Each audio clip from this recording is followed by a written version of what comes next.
Welcome back. This is part 2 of The Secret of the Old Clock story. Let's continue the journey with the new chapter, Chapter 7, titled Nancy Turns Sleuth. While Nancy Drew eagerly waited, scarcely daring to breathe naturally lest her presence be detected, Ada began to speak. "Well, if there should happen to be another will, we may be dumped," she said sourly.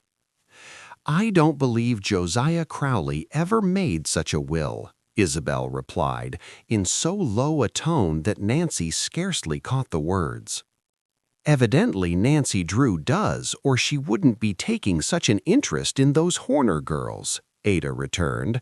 "I know she had them at her house last week because I was passing and saw them go in. How I hate that girl! If she should get her father interested, he might dig up another will." "Even if another will does turn up, we can trust Dad to take care of it," Isabel commented dryly. "You mean he would—" "Never mind what I mean," Isabel insinuated darkly. "Mother and Dad wouldn't be simple enough to let that money get away from us. It's ours by right, anyhow. Didn't Josiah Crowley live on us? Yes, we ought to have all of the money after enduring him for nearly 3 years. Just the same, I don't like the way Nancy Drew has taken up with the Horner girls. She always did have a way of nosing into things she had no business to find out." "Oh, pooh for her," Isabel scoffed. "Let her try to discover anything she likes. The money was given to us fairly enough." The conversation ended abruptly as Isabel and Ada arose from the bench and walked on down the street. Nancy waited until they were out of sight and then emerged from the bushes. "There may be a chance to find that missing will after all," she reasoned as she sank down on the bench vacated by Isabel and Ada. Nancy had always been convinced that Josiah Crowley had made a second will. However, since her talk with the Horner girls, she had shared her father's opinion that the document had fallen into the hands of the Tophams, only to be destroyed. This conviction had discouraged her. Now, the information which she had gleaned from the snatch of overheard conversation gave her new hope. From what Isabel and Ada had said, she was led to believe that if Josiah Crowley had made a second will, the Tophams were as ignorant as herself concerning its whereabouts. "Anyway, it's encouraging to know the will hasn't been destroyed," Nancy told herself. "But there's one thing certain. If the Tophams ever get their hands on it, they'll take care it never comes to light. From what Isabel and Ada said, I judge they're beginning to realize their position is anything but secure. If I'm ever to find that will, I must get busy before they beat me to it." Nancy Drew possessed her father's liking for a mystery, and she delighted in a battle of wits when championing a worthy cause. Carson Drew had often remarked that he enjoyed the detective work of his cases better than the court work, but Nancy knew he was too busy with his own cases to devote much attention to the missing Crowley will. If anything were to do to help the Horner girls win their inheritance, she must accomplish it herself. As Nancy reviewed the facts of the case, it seemed to her that she must have overlooked a possible clue. Never had a mystery appeared more baffling. For nearly 10 minutes, Nancy sat lost in deep thought. Then, with a cry of delight, she sprang to her feet. "How stupid of me not to think of it before! The Horner girls aren't the only ones who should have figured in the will. There were a number of relatives, and Father said that they filed a claim too. I wonder who they are. If I could talk with them, it's possible I might learn something that would have a bearing on the case." Convinced that the inspiration was a happy one, she set off toward her father's office. He was engaged in an important conference when she arrived, and Nancy was forced to wait 10 minutes before she was admitted to the inner office. "Now what?" her father asked, smiling as she burst in upon him. "Is it a new dress you want?" Nancy's cheeks were flushed and her eyes danced with excitement. "Don't try to tease me," she protested. "I've stumbled onto something important, and I want information." "At your service, Nancy," Mr. Drew said. "But if it's about that Crawley case, I've told you everything I know." Nancy poured out the story of her encounter with the Topham sisters in the department store and told of the conversation she had overheard in the public park. Mr. Drew listened with interest until she had finished. "And now what is it you want?" he asked gravely. "I thought if I went to those other relatives, I might be able to learn something which may help solve the mystery." "A good idea, Nancy." "But I don't know their names, and that's why I came to you." "I wish I could help you, but I'm afraid I can't," Mr. Drew regretfully said. Nancy's face fell. "Wait a minute," he called as she turned to leave. "I can't supply the names you want, but I think I can tell you where to find them." "Where?" "At the courthouse. They should be on file." He glanced at his watch and frowned. "But I'm afraid it is too late to go there this afternoon." "Oh, and I'm anxious to find out right away," Nancy declared in disappointment. "If I delay even a single day, the Tophams may get ahead of me and find that will." Suddenly, her face brightened as she thought of something. "I know! I'll jump into the roadster and run out and have a talk with the Horner girls. They should be able to furnish me the information." "You can try them, at least." "That's just what I'll do," Nancy decided as she turned again toward the door. "Just a minute," Carson Drew stopped her. "I wonder if you realize just what you're getting into, Nancy." "Why, what do you mean?" "Only this. Detective work isn't always the safest occupation in which to engage. I happen to know that Richard Topham is an unpleasant man when crossed. If you actually succeed in learning anything which may help the Horner girls, you're certain to have the Tophams in your wool." "I'm not afraid of them, Father." "Good," Mr. Drew exclaimed. "I was hoping you would say that. I'm glad you have the courage of your convictions, but I didn't want you to march off into battle without a knowledge of what undoubtedly you will be up against." "Battle?" "Yes, battle.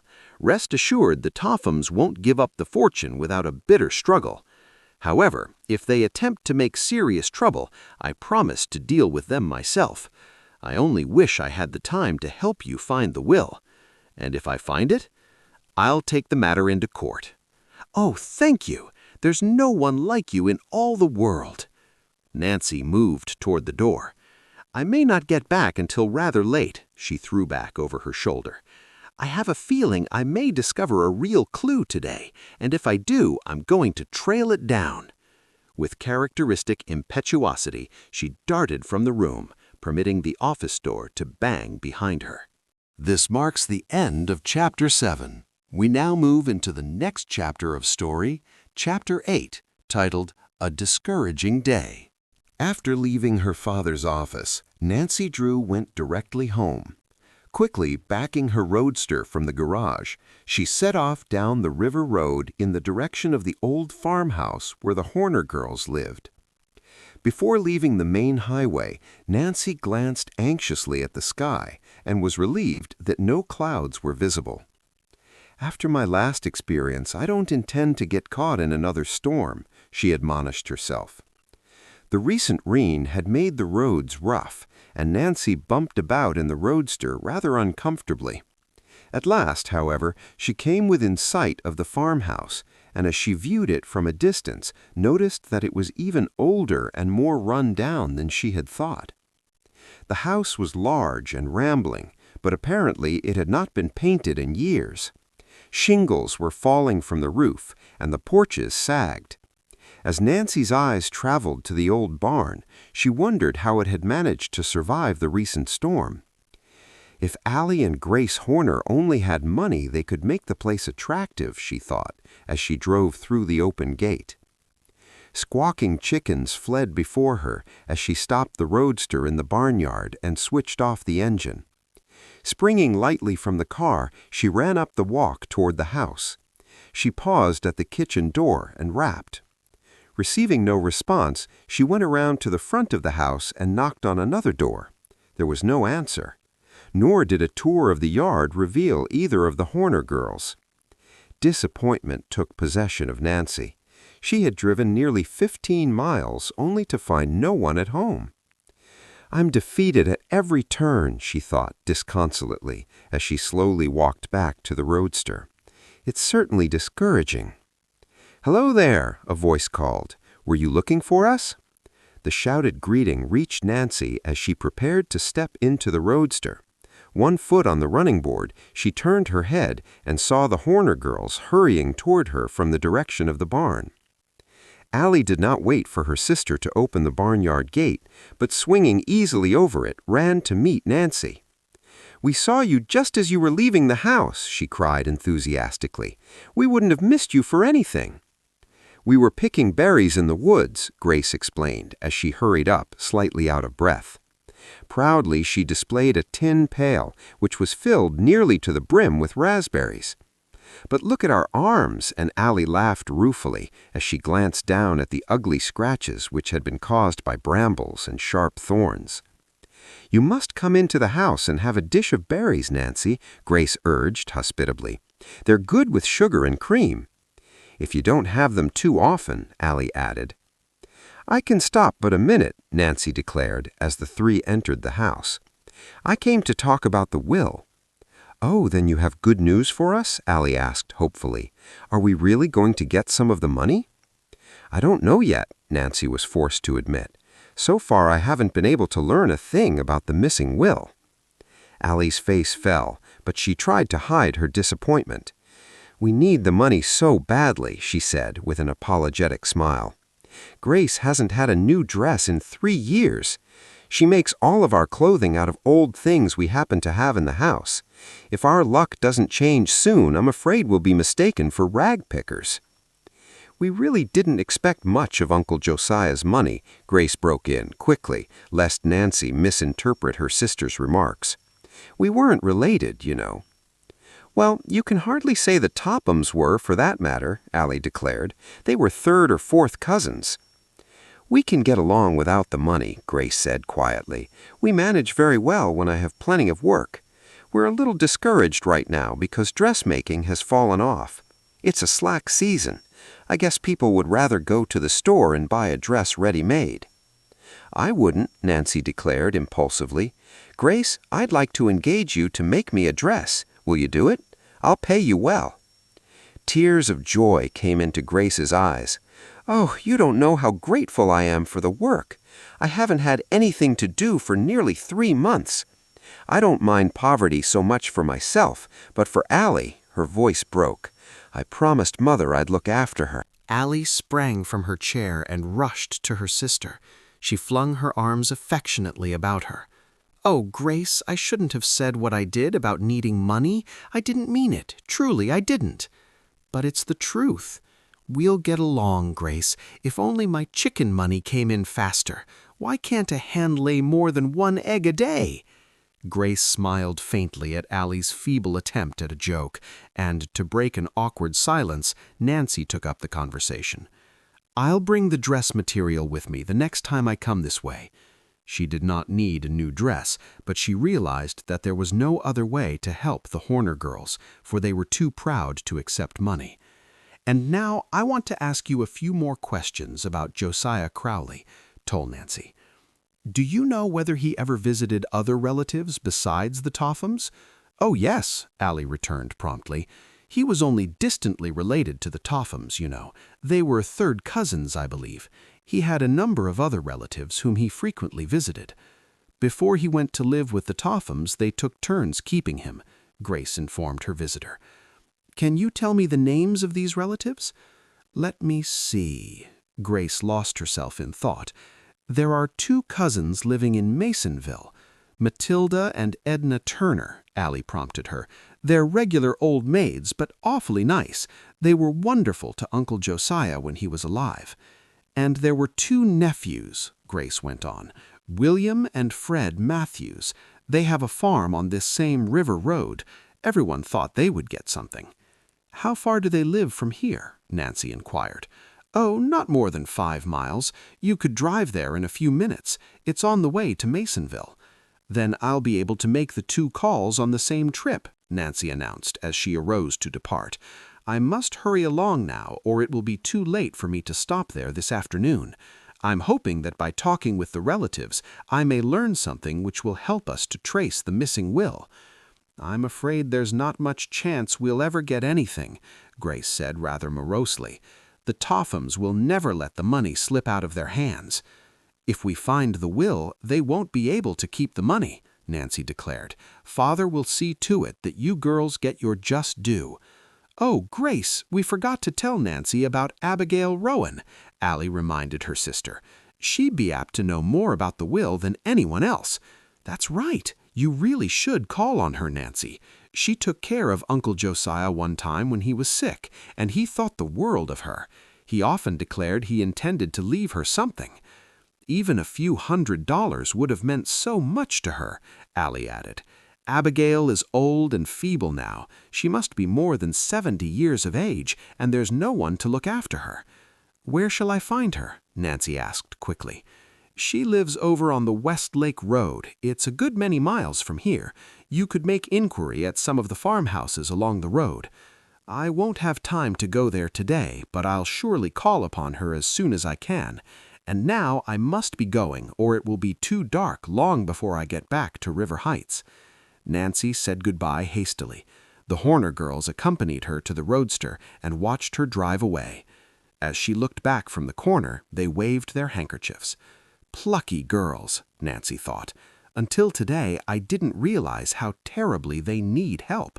I simply must find a way to help them." She drove along the river road, heading in the direction of Masonville. Although it was growing late, Nancy was determined to visit the Matthews brothers and, if possible, Matilda and Edna Turner. After she had gone perhaps 5 miles, she began to watch the mailboxes and presently noticed one which bore the name Matthews. The farmhouse was set back a short distance from the road, and Nancy drove the roadster down a narrow lane which led to it. As she stopped the car, a man came out of the house and regarded her questioningly. Learning that the farmer was William Matthews, Nancy quickly explained her mission. At first, the man was inclined to distrust her, but after he had made certain that she was not a friend of the Richard Topham family, he talked frankly of Josiah Crowley and told all that he knew concerning the will. "My brother and I have filed a complaint with the proper authorities at the courthouse," he explained. "We feel certain there must have been another will, because Uncle Josiah always said he intended to leave us something." "Did you actually see the will?" Nancy questioned hopefully. The farmer shook his head. "No, my brother and I haven't the proof that he ever made a second will, but we do know that he never had any particular love for the Tophams. He felt that they took him in only because they were after his money, and I guess he wasn't wrong at that. Anyway, I'm certain he had made up his mind to cut them off without a cent." "Perhaps he neglected to write the second will." "That wouldn't be like Uncle Josiah. He was rather queer about little things, but he was always particular in attending to business matters. No, I'm more apt to think he made the will and hid it somewhere." "You have no idea where he could have concealed it?" "Not the slightest, miss. My brother and I will be glad to offer a substantial reward to anyone who can produce it." Nancy asked a number of other questions, but the farmer was unable to furnish information which was of any value. Disappointed, she thanked the man for his trouble and continued on her way to Masonville. "Rumor, rumor," she sighed. "That's all I hear. At my next stop, I hope I'll acquire a few facts." Upon reaching Masonville, Nancy made inquiry and was directed to the home of the Turner sisters. They lived alone at the outskirts of the city. Although not in poverty, they did not have any more money than they needed. Nancy found them at home, and when they learned the purpose of her visit, they greeted her cordially. They were very pleasant ladies, and she spent nearly an hour at their home. But although they answered her questions willingly, she learned nothing which had a direct bearing on the missing will. Matilda and Edna Turner insisted that Josiah Crawley had intended to disinherit the Tophams, but they had no idea what could have become of the later will. They had been led to expect a small inheritance and were disappointed that everything was to go to the Tophams. "Why don't you talk with Abigail Rowan?" Matilda suggested at the conclusion of the interview. She took care of Josiah once when he was sick, and he thought a lot of her.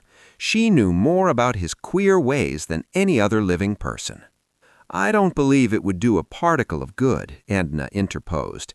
"Abigail is getting along in years, and her memory isn't what it used to be." It was after dark when, at last, Nancy took leave of the Turner sisters and headed her roadster toward home. She was tired and hungry as well as discouraged. "So far, I've only wasted my time," she thought despondently. "I'm no closer to finding the will than I ever was, and I'm sure there is one.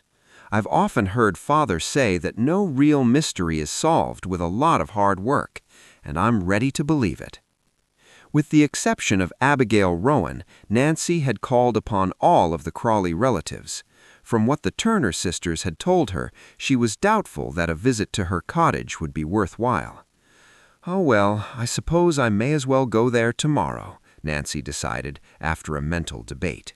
"She's my last hope. If I fail there, I'll be forced to give up." This marks the end of Chapter 8. We now move into the next chapter of story, Chapter 9, titled Vital Information. This must be the house. It certainly fits the description given me. As she spoke, Nancy Drew paused before a square, one-story frame building which stood dejectedly in the center of a yard overgrown with weeds and dandelions. The cottage was sadly in need of paint, and pickets were missing from the sagging fence which enclosed it.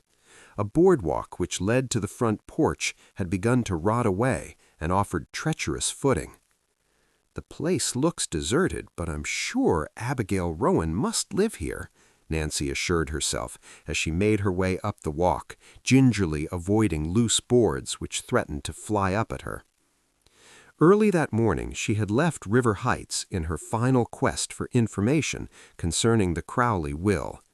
Nancy did not know exactly where Abigail Rowan lived, but she had taken the West Lake Road and had made inquiry along the way. Neighbors had assured her that she could not miss the place, as it was the most run-down house along the road. "If Abigail can't help me, I'm at the end of my string," Nancy thought as she rapped on the front door. There was no response to her knock, and she rapped a second time. She was about to turn away in disappointment when a slight noise within the house attracted her attention.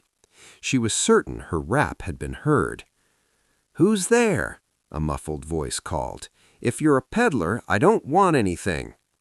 "I'm not a peddler," Nancy called out reassuringly. "Won't you let me in, please?" There was a long silence, and then the quavering voice replied, "I can't open the door. I've hurt myself and can't walk." Nancy hesitated an instant, then pushed open the door. As she stepped into the dreary living room, she saw the pitiful figure on the couch. Abigail Rowan lay huddled under a ragged old shawl, her withered face drawn with pain. "I'm Nancy Drew, and I've come to help you, Miss Rowan." At the words, the old lady turned her head and regarded Nancy with a stare which was almost childlike. "You've come to help me?" she repeated unbelievingly. "I didn't think anyone would ever trouble themselves about old Abigail again. Here, let me arrange the pillows for you." Gently, Nancy moved the old woman into a more comfortable position. "Yesterday, I fell down the cellar stairs," Abigail explained. "I hurt my hip and sprained my ankle. I can't take a step without it nearly killing me." "Haven't you had a doctor?" Nancy asked in astonishment. "There ain't been a soul come near me," Abigail sighed. "I've just laid here on my bed and wondered how soon the end would come. I'm getting along in years now, and it won't be long." "Nonsense," Nancy protested brusquely, for she saw that the old lady's trouble had made her morose. "You have a good many happy years yet before you. Can you walk at all? Are you certain your hip isn't broken?" "I can walk a little, but it hurts something awful when I do." "Then your hip isn't broken," Nancy said in relief. "Let me see your ankle. Why, you don't even have it wrapped up. Where are the bandages? I'll fix it for you." "There's a white rag in the closet in the kitchen," Abigail told her. Nancy shook her head sternly. "A rag won't do.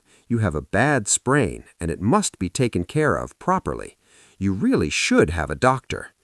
"I can't afford it," Abigail murmured. "Let me pay for it," Nancy begged. Abigail shook her head stubbornly. "I'll not take charity. I'd rather die in my bed." "Well, if you're set on not having a doctor, I'm going to the nearest drugstore and get bandages and a number of other things," Nancy insisted. "But before I go, I'll make you a cup of tea." "There ain't any tea in the house." "Then I'll get some. What else do you need?" "I need most everything, but I can't afford to pay for it. You might get me some tea and a loaf of bread. That's enough. You'll find the money in a jar in the cupboard. It's not very much, but it's all I have." "I'll be back in a few minutes," Nancy promised. She stopped in the kitchen long enough to examine the cupboards. As she had suspected, they were practically empty. With the exception of a little flour and sugar and a cheap can of soup, there appeared to be nothing in the house to eat. Nancy discovered the money jar, but an investigation revealed that it contained less than $5. "It's probably every cent poor Abigail has in the world," she thought. Nancy did not take any money from the jar, but quietly slipped out the back door. Hurrying to the roadster which she had left at the roadside, she drove to the nearest store and ordered nearly $10 worth of groceries. She wished that she might take a doctor back with her, but she realized that Abigail was set in her ways and would not accept the service since she could not pay for it. Before she returned to the cottage, she stopped at the drugstore and purchased bandages and liniments. She carried the supplies into the house and quickly set about making Abigail more comfortable. She bathed the swollen ankle and bound it neatly with the clean bandage. "It feels better already," Abigail told her gratefully. "I don't know what I'd have done if you hadn't come when you did." As soon as she had attended to the woman's immediate needs, Nancy built a fire in the kitchen range and put on the tea kettle. While she was waiting for the water to boil, she raised the drawn shades and permitted the warm sunshine to flood into the room. While she did this, she told Abigail Rowan something about herself. After the tea had steeped, she poured Abigail a cup and urged her to eat the nourishing meal she had prepared. She was gratified to observe that almost immediately the old woman became more cheerful and seemed to gain strength. She sat up on the couch and appeared eager to talk with Nancy. "There ain't many folks that are willing to help an old woman. If Josiah Crowley had lived, things would have been different," she declared. "It's strange that he didn't provide for you in his will," Nancy replied quietly. She did not wish to excite the old woman by telling her real mission, and yet she was eager to find out what Abigail knew about the missing will. She hoped that she might lead her tactfully into a discussion of Josiah Crowley's affairs without raising hopes which might never be realized. "It's my opinion that Josiah did provide for me," Miss Rowan returned impressively. "Many a time he said to me, 'Abigail, you'll never need to worry. When I'm gone, you'll be well taken care of by my will.'" "And then everything was left to the Tophams," Nancy encouraged her to proceed. "That was according to the first will, but there was another one. I don't know what became of it." "Are you sure there was another will?" Nancy inquired, almost too eagerly, for Abigail looked at her rather sharply.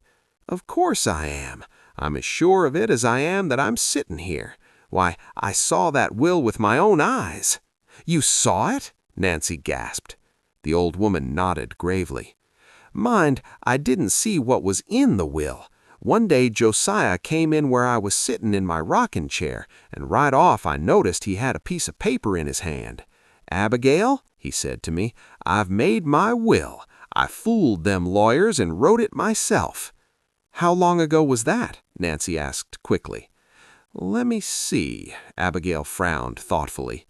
"No, I can't remember the exact date. It was about the time Josiah went to live with Richard and Cora.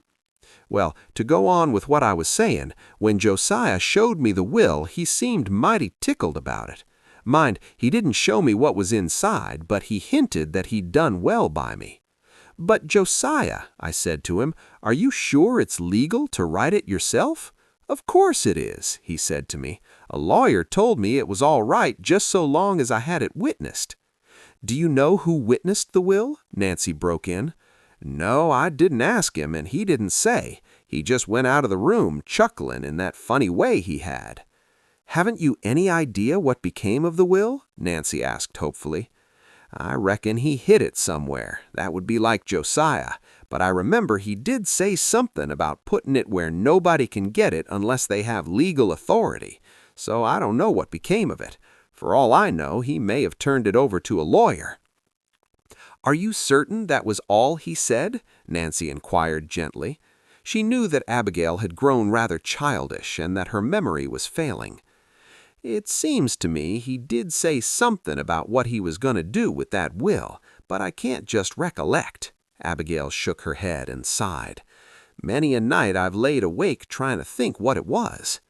It seemed to Nancy that as victory was almost within her grasp, it had been snatched from her. Undoubtedly, Abigail Rowan held the secret of the Crowley will locked in her brain, and it was equally likely that she would never be able to recall the vital information unless in some unusual way her memory was given a particular stimulus. "Try to think," Nancy begged. "I can't remember," Abigail murmured hopelessly. "I've tried and tried." She leaned against the cushions and closed her eyes, as though the effort had exhausted her. At that very moment, the clock on the mantel chimed 3. Abigail Rowan's eyes fluttered open, and an odd expression passed over her. For an instant, she stared straight before her, and then slowly turned her head and fastened her eyes on the clock. This marks the end of Chapter 9. We now move into the next chapter of story, Chapter 10, titled Abigail's Disclosure. When the mantel clock finished striking the hour of 3, Abigail Rowan's lips began to move. Nancy Drew leaned forward eagerly, fearful lest a single word escape her.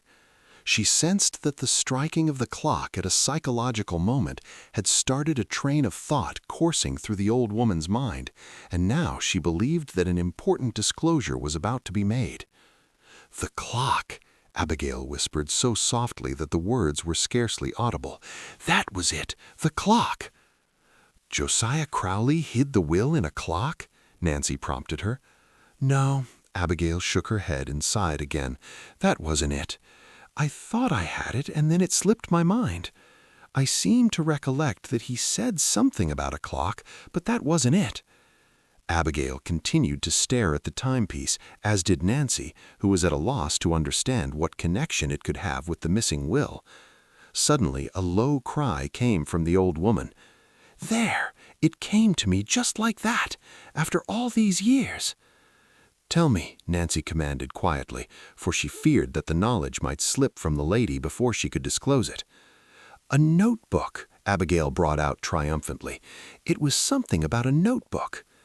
"Tell me more about the notebook," Nancy urged gently. Although she could scarcely hide her eagerness, she forced herself to speak quietly lest she excite Miss Rowan. "I remember it all now. Josiah wrote about the will in a little notebook of his.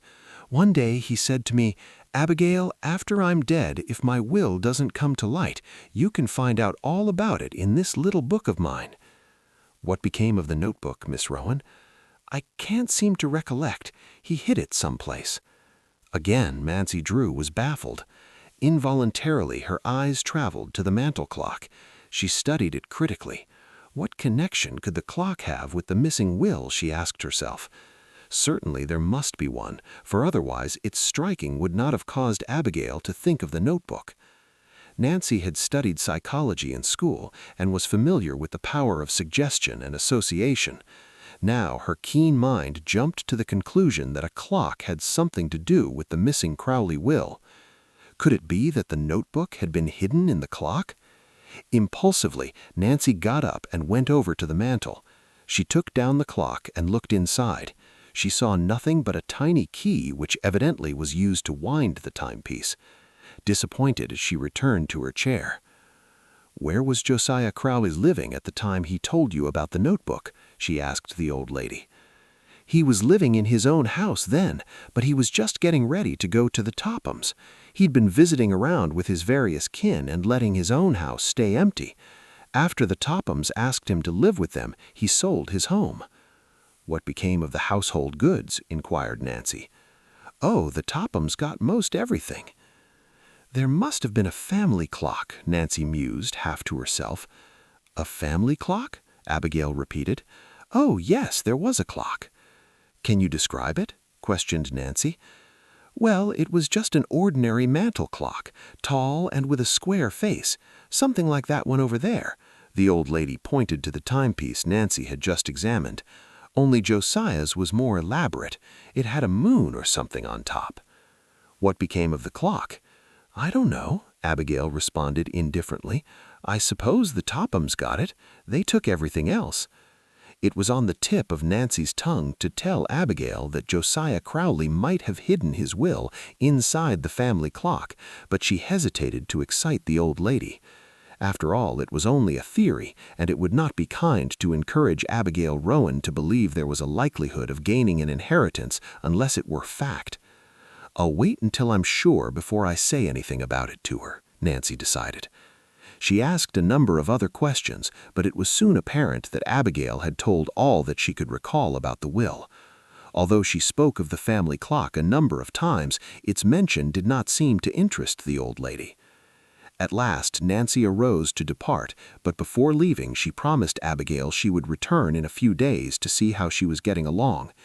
It was likewise her intention to stop at the nearest house to ask a neighbor woman to look after the old lady during her absence, but she said nothing of this, as she knew Abigail would protest. After attending to the mission, she sprang into her roadster and started for River Heights. Nancy Drew was highly elated at the information she had gleaned and was now more interested in the case than ever. "I'll not tell the Horner girls what I have learned," Nancy advised herself.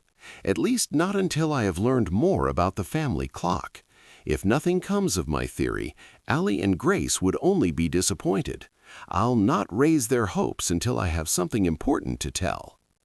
As Nancy drove along on the West Lake Road, she reviewed the facts of the Crowley case. Unquestionably, Josiah Crowley had made a second will.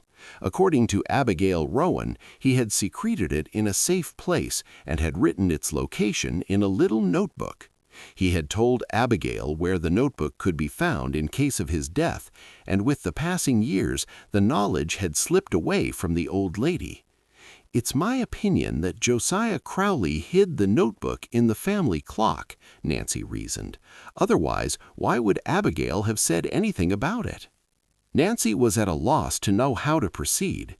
She knew that her next step in unraveling the mystery was to search the Crowley clock, but this would not be easy to accomplish. If, as Abigail had indicated, the clock had fallen into the hands of the Tophams, the task might be an impossible one. Then, too, it was not at all unlikely that the Tophams had already discovered the notebook. In that case, they would have destroyed it, Nancy told herself.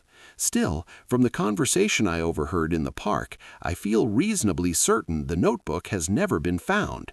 No, if Josiah Crowley ever hid it in the clock, it must still be there, and it's up to me to get hold of it. During the long ride to River Heights, Nancy Drew mulled over the perplexing problem, but try as she would, she could think of no way to get her hands on the old clock. She must find some means of gaining entrance to the Topham residence. "I can't very well climb through a window, much as I would like to," she laughed. "And if I pay a social call upon the Tophams, they're sure to be suspicious. We haven't been friendly for years, and since Ada and Isabel discovered that I have taken an interest in the Horner girls, they would be certain to question my motive in going to their house. No, I must think of a good excuse." Presently, Nancy reached River Heights. She drove the roadster down the boulevard and stopped in front of her home. As she stepped out and was preparing to go into the house, she heard her name called. Wheeling about, she saw a girl running toward her. It was one of Nancy's chums, Helen Corning. "Hello, Nancy," Helen called. "I haven't seen you for days. Where do you keep yourself?" Nancy laughed as she greeted her chum. "Oh, I've been especially busy lately. Come into the house and we'll have a chat." "Oh, I can't, Nancy. I wouldn't be up this way, but I'm trying to sell tickets for a charity dance." "How many have you sold?" "I have 6 left," Helen sighed. "It's a thankless job." "I'll take 2 if that will help you out," Nancy offered. "Will it help me? Say, if I ever get rid of these tickets, I'm going to dance a hornpipe. If I don't sell them this afternoon, it's going to fix it so I can't start for Moon Lake. I wish I'd never promised to sell the things." "Moon Lake?" Nancy asked in surprise. "Yes, I'm going to a girls' camp there. I had planned to leave tonight, but unless I get rid of these tickets, I don't see how I can. I wish you were going with me to Moon Lake, Nancy." "So do I, Helen." "Why don't you come along then?" "Oh, I can't," Nancy protested. "I'm involved in something important and I can't get away. I'd love to go, though. Really, I would." "Well, if you find you can make it later, just hop in your roadster and come along. I'll be there for 2 weeks. That is, if I ever get rid of these charity tickets. I can't leave until I've sold them. I'd pay for them out of my allowance, only I've spent it already." "You are in difficulties," Nancy laughed. She reached in her purse. "How much are the tickets, Helen?" $2 each. How many will you take?" "Oh, give me 2. As Helen extended the tickets, a sudden thought struck Nancy Drew. A pleased light broke over her face. "I have an idea, Helen. I'll sell all of your tickets for you. How will that suit you?" "You're not joking?" "Never was more serious in my life." "Then the tickets are yours, but let me warn you, it won't be easy to sell them. I'll enjoy trying it." "Well, I must say you have queer ideas of fun," Helen commented dryly, "but I'll not argue with you. This will be fine for me. Now I'll be able to start for camp this afternoon. Here are the tickets." She handed them over with evident pleasure. "Good luck to you, Nancy. You'll need it." After Helen Corning had gone on down the street, Nancy Drew walked slowly toward the house. She regarded the charity tickets meditatively and chuckled softly to herself. "That's once when I killed 2 birds with 1 stone. These tickets will serve as my passport to the impregnable Topham Fortress." This marks the end of Chapter 10. We now move into the next chapter of story, Chapter 11, titled Visiting the Tophams.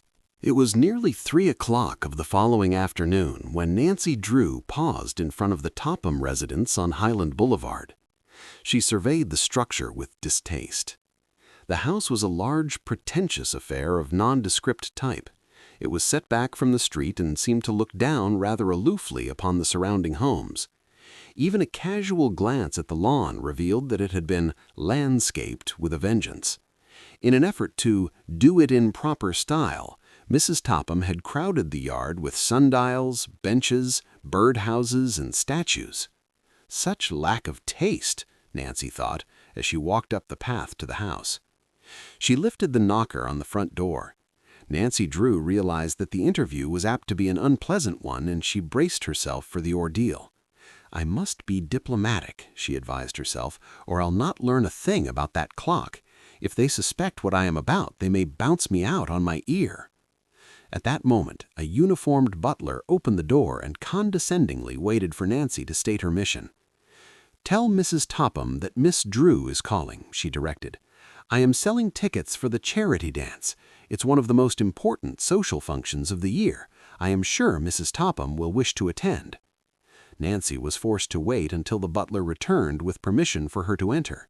As she was finally ushered into the living room, she could not help but smile at the elaborate formality, for in spite of Mrs. Topham's lofty ambitions, the woman had never achieved the commanding position in society that she strove for. The room in which Nancy found herself was even more bizarre than she had anticipated. Expensive oriental rugs clashed with window draperies of a different hue. The walls were heavy with paintings which were entirely out of place in such a small room, and period furniture had been added indiscriminately. But Nancy Drew was not interested in Mrs. Topham's lack of taste. As soon as the butler had left her alone, she hastily glanced about. Almost at once her eye fastened upon a mantel clock which rested above the fireplace. "I wonder if that can be the Crowley clock," Nancy thought. She rather doubted it, for the clock was too modern in appearance. She would have crossed the room to examine it, but a sound in the hall caused her to hesitate. As she heard someone coming, she sank down on an uncomfortable ladder-back chair and assumed an expression of composure. Mrs. Topham sailed grandly into the room, and after surveying her for a minute, took a seat opposite Nancy. "Well," she demanded coldly, What is it?" "I am selling tickets for the—" "I don't want them," Mrs. Topham broke in rudely. "I can't be handing out my money to every peddler that comes along." "Mrs. Topham, I am not a peddler," Nancy said cuttingly, as the color mounted to her cheeks. With difficulty she kept her temper in check. "Perhaps you didn't understand my name. I am Nancy Drew." "Oh." A slight change came over Mrs. Topham's face, for she was fully aware that Carson Drew and his daughter were cordially welcomed in River Heights homes which merely tolerated the Tophams, or in a few cases barred them. "I didn't catch the name, Miss Drew. What is it you are selling?" "Tickets for the charity dance." "Well, I hardly know what to say," Mrs. Topham hedged. It was apparent that she was afraid to offend Nancy, and yet she was unwilling to part with the money. Although the Tophams were well-to-do, it was common knowledge that Mrs. Topham was decidedly stingy where other persons were concerned. "How much are the tickets?" $2 each." "Why, that's positively exorbitant," Mrs. Topham protested. "But we are selling the tickets for charity," Nancy explained. "I assure you the cause is an excellent one." Before Mrs. Topham could reply, the front door opened, and Isabel and Ada entered the house. Unaware of the visitor, they paused in the hall and carried on a disgruntled conversation. Evidently, they had been making social calls and were angry because some woman had refused to see them. "Her maid said she wasn't at home, but I know she was," Nancy heard Ada complain. The two sisters entered the living room, and when they saw Nancy, stopped short and stared rudely at her. They did not speak a word of greeting. "Miss Drew is selling tickets to a dance," Mrs. Topham informed her daughters. "Don't buy them," Ada advised harshly. She had not forgotten the scene in the department store and longed to avenge herself upon Nancy, whom she considered responsible for her humiliation. "But, Ada," Mrs. Topham protested feebly, "I thought it might help our social standing to take a few tickets." "Don't be silly, Mother," Ada snapped.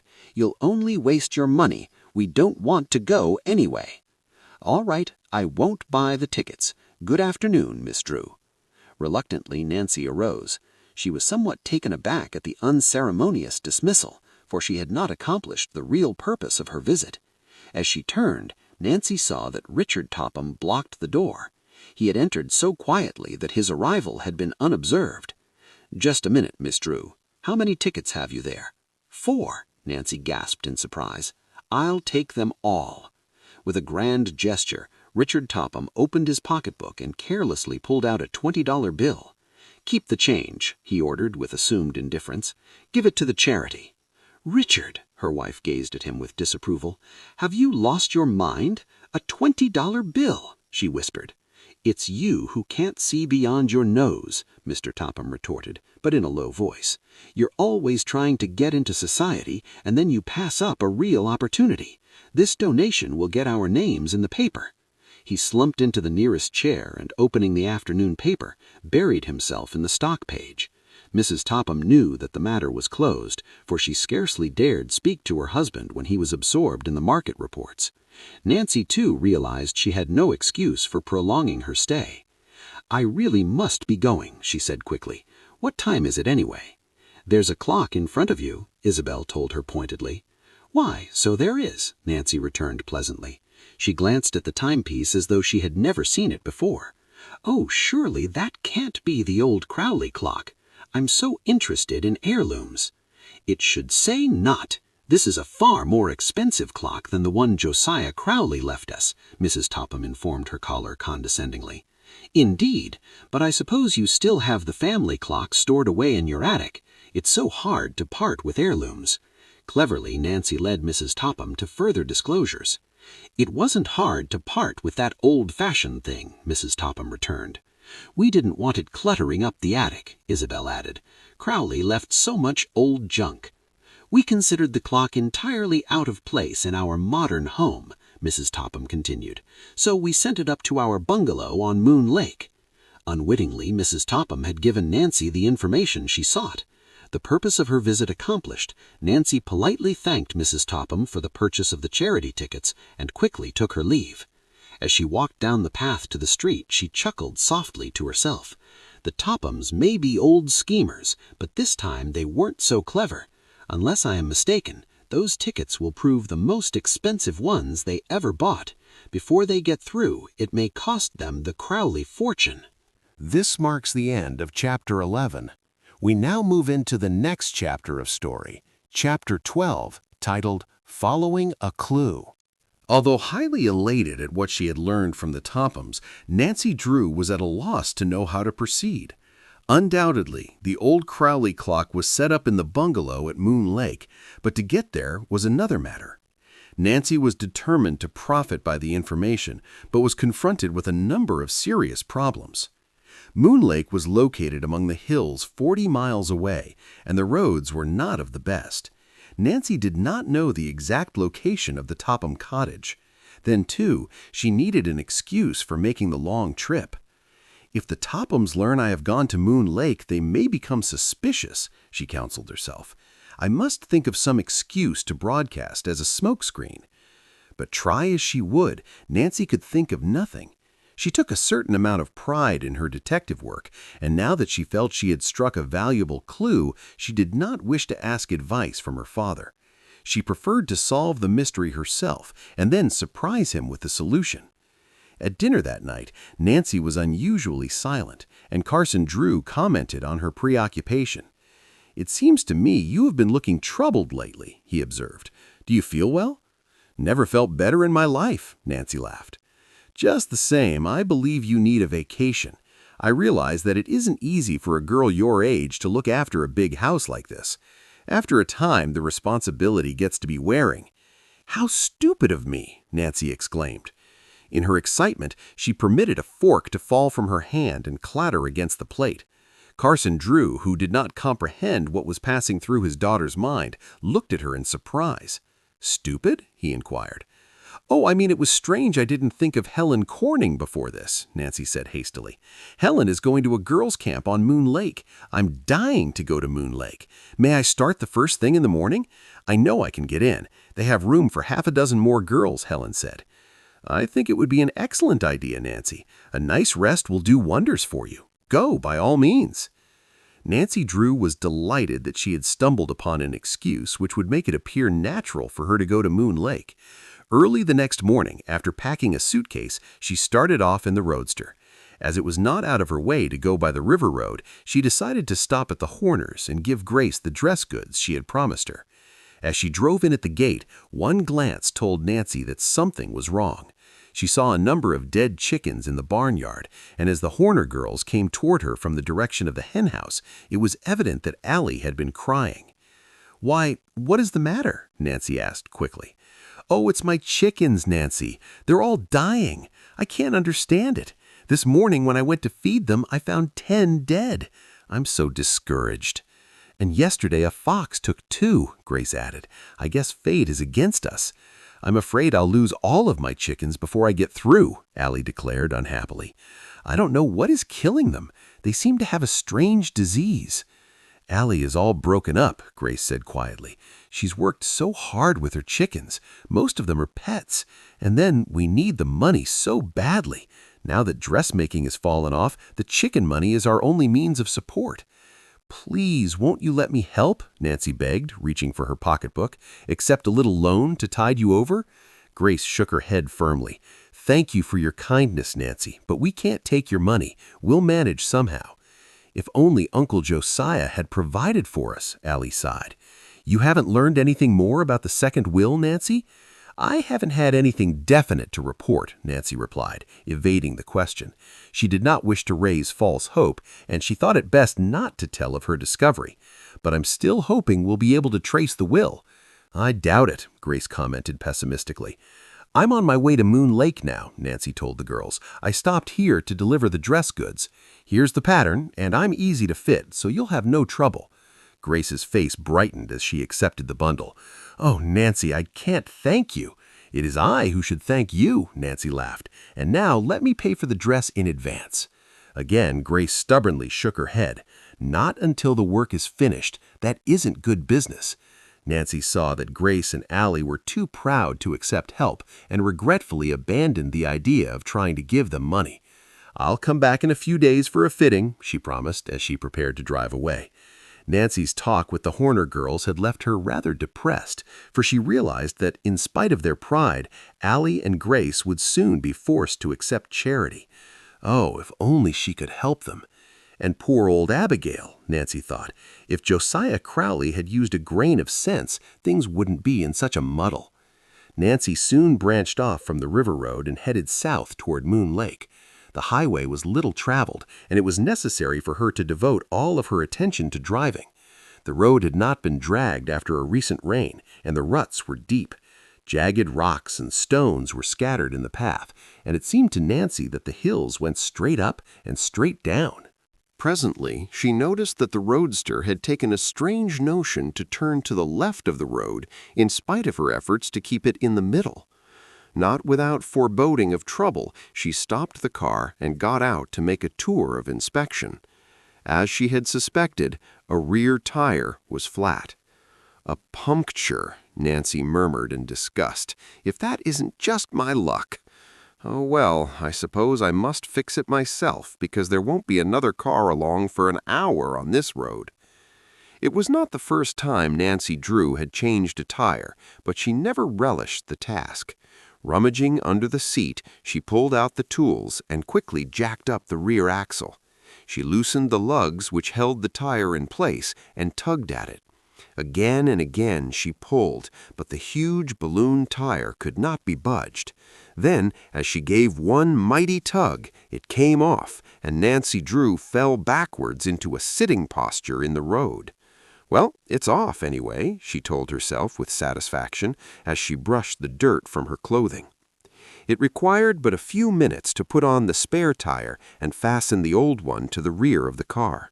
Then, in relief, Nancy started on her way again, but the accident had delayed her nearly an hour. It was after 12 o'clock when at last she came within sight of Camp Avondale, where Helen Corning was staying. Through the tall trees she caught a glimpse of a long row of shacks and saw the smoke rising from the cookhouse. Beyond, the blue lake sparkled and glimmered in the sunlight. As Nancy drove into the camp, a group of girls gathered about the roadster. Helen Corning came running out of a cabin to greet her chum. "Girls, it's Nancy Drew!" she exclaimed enthusiastically. "Now the fun will start. Park your car over there back of the cookhouse, Nancy." "Am I too late for dinner? I'm nearly starved." "You're just in time," Helen assured her. "Oh, Nancy, I'm so glad you came." "So am I." "How long can you stay?" "Oh, I don't know. Until you get tired of me, probably."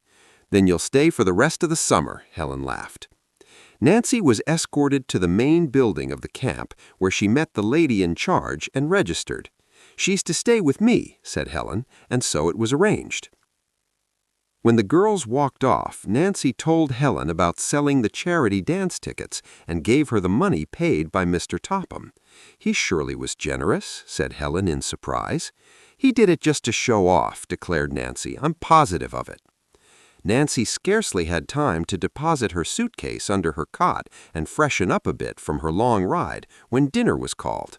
The food was plain but substantial, and already she had discovered that she had developed an enormous appetite. Dinner over, she was rushed from one thing to another. The girls insisted that Nancy join them in a hike. She returned to camp with a desire for a good rest, but Helen Corning had other plans. "We're all going for a ride in the launch before supper," she declared. "Don't you ever rest here?" Nancy groaned. "Oh, yes, at night. This is your first day here. You'll be used to it in a day or so." "Either that or I'll be a wreck." "But you don't want to miss the launch ride, Nancy. You'll have a splendid opportunity to see all the summer cottages on Moon Lake." "Summer cottages?" Nancy asked quickly. Instantly she thought of the Topham bungalow and wondered where it was located. Undoubtedly, the launch ride would give her the opportunity to find out. "You'll go, won't you?" Helen begged. "You can rest after supper." "Yes, I'll go," Nancy promised. "You couldn't keep me here." Although she was tired, she was really enjoying herself immensely. 6 girls loaded themselves into the launch, and someone started the motor. It's always a relief when the engine starts. Every so often it balks. As the little launch turned out into the lake, it seemed to Nancy that she had never seen a more beautiful sight. The sun, which appeared to be sinking down into the water, resembled a great ball of fire. Yet she did not forget the real purpose of the trip. "The Tophams have a bungalow up here, haven't they?" she questioned. "Yes, it's across the lake from here. We'll come to it presently." "The Tophams aren't there now." "Oh no, the cottage is closed. There's a Negro caretaker who looks after it. They call him Jeff Tucker." "Is it hard to get to the place?" "Oh, not if you go by launch, but it's a long way if you take the road around the lake.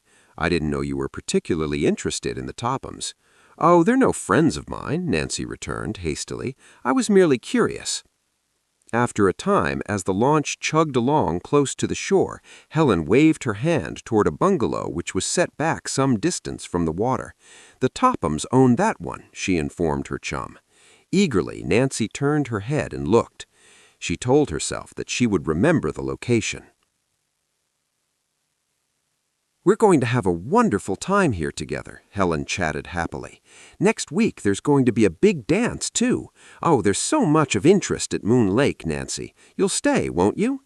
Involuntarily, Nancy's eyes swept the shore and came to rest on the Topham bungalow. "You're right, Helen," I agreed heartily. "There are a number of interesting things here. Yes, if you want me to, I'll stay." This is the end of Part 2. The Secret of the Old Clock story continues, and we will carry on in the next video. Thank you for listening, and remember to subscribe to the channel for more content. See you in Part 3 of the story.